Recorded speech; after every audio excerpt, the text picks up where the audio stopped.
So, you want to hear another story, eh? Well, if not, too bad, I'm telling you anyway. I want to tell you about one of my favorite teams ever, the 2018 New York Knicks. Boy, they were something else. Of course, their best player, Carmelo Anthony, I mean, you know about him, he's in the Hall of Fame.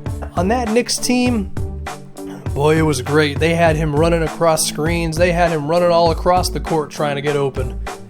The guy passing him the ball, most of the time, was Ty Lawson. Now, you probably never heard of him. He wasn't a Hall of Famer, but passing the ball, scoring inside, whatever it mattered. Lawson, he always did something every night that you just knew he was trying to win more than anybody else on the floor. They also had the young version of Karl Anthony Towns. I think he was only 21 at that point in that team.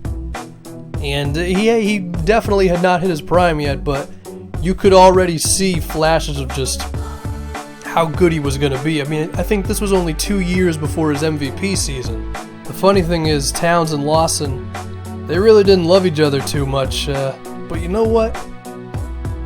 They never let it affect them on the court, and I always liked that. I always respected that, to say, you know what? These two might not be hanging out with each other outside of the game, but when it comes to on the court, that Knicks team, man, they just helped each other out. Whether it was on defense, passing the ball around, oh, you should have seen them pass the ball. They led the league in assists by a huge margin, which was crazy because back at that time, no one ever said that about the Knicks. They were one of the worst teams in the league for like over a decade. I didn't even get to the other players yet. Bazemore, or Blazemore as they called him. I'll tell you why they called him that when you're a little older. But then off the bench they had ball handlers like Grievous Vasquez and Evan Turner. Tim Hardaway could hit a jump shot. And I haven't even gotten to the best one yet, Adrian Payne. That guy did everything well. Whatever you want him to do. He could score inside. He could set a screen. He could hit a mid-range jumper. He could step out to the three-point line. A very good defensive player. And I don't remember if he won Sixth Man of the Year or not that year, but he should have. He should have won Sixth Man of the Year. And the head coach in the middle of all of it was Kurt Rambis. I always thought he was underrated as a coach. But yeah, they just ran through the regular season.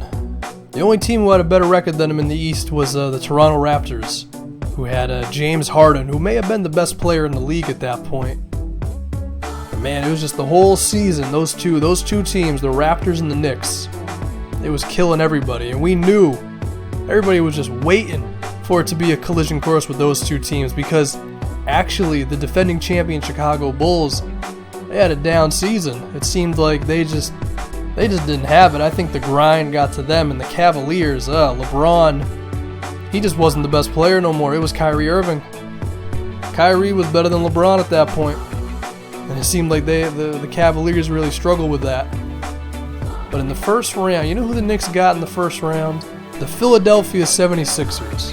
And that was a big deal because, you don't know this, but the 76ers at that time, they had this new style of trying to build their team up. They basically made themselves as bad as possible so they could get as good a draft pick as they could. And it eventually worked, but for a while they were just the laughing stock of the NBA. And they had one guy who the Knicks had to watch out for, Joel Embiid. If there was any young center who was better than Karl Anthony Towns at that point, it was probably Embiid. So you want to know how that first round went for the Knicks? I'll tell you in a minute.